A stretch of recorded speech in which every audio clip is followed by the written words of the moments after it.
The Rain and Sky Blue play to a 0-0 draw Saturday night at Memorial Stadium. I just spoke with Jess Fishlock, and I said to her maybe the word of the night is frustration. I know your players, you as the head coach, you certainly expect more from your team than what they had tonight. Yeah, I think I said to him at the end of the game, I think you got to look at positives, and the two positives were we kept a clean sheet and we're still undefeated. But we never really were goal dangerous tonight, and that's not like us. You know, normally we put teams under so much pressure that they cave, and I didn't think we did that enough tonight. Just the tempo of our play wasn't good enough, but you know, in fairness to Sky Blue, I thought they defended well and put a lot of bodies behind the ball to stop us, and we've got to try and work out a way of getting past that, and we didn't do that tonight. What was the message at halftime? Just exactly the same as now. You know, we've got to up our tempo, we've got to make it harder for them to defend against, and yeah, we just didn't have that tonight, and I think that's what's put us above the rest this season. Is we've just got that little bit of quality when it matters, and I don't think for lots of different reasons that we couldn't pull that out tonight. These things though happen over the course of a season.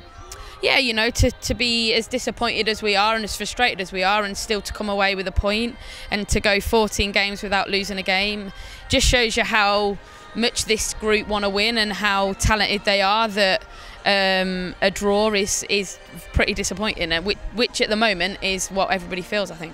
You know, your fans would want to know if the distractions of the week, the situation with Hope, do you think that contributed anyway in terms of your club's mental focus and preparation?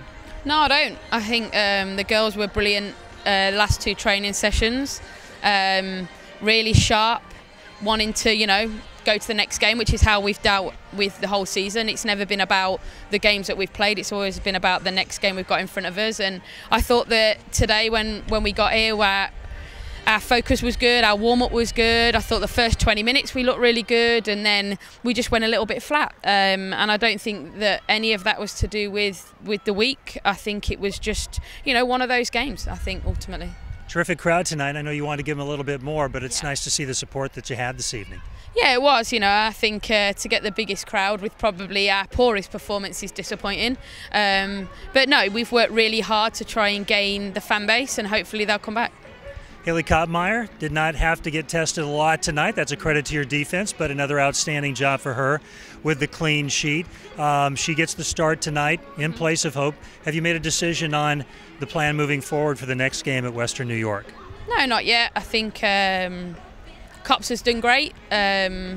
I think in the 3 games that she's played, you know, 2 clean sheets out of 3, fantastic. But as you say, a lot of that has got to be rewarded to the defenders because they limit the amount of shots that she has to take. But, you know, I think it's just great for us to be back together as a group, and we go again on the road again on Monday, straight back to Rochester. So, yeah, some quick decisions to be made, but we'll watch the game back and make decisions from there. And who do you thank for that scheduling, by the way?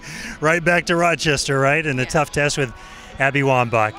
Always appreciate the time, Laura. Thanks very much. Cheers.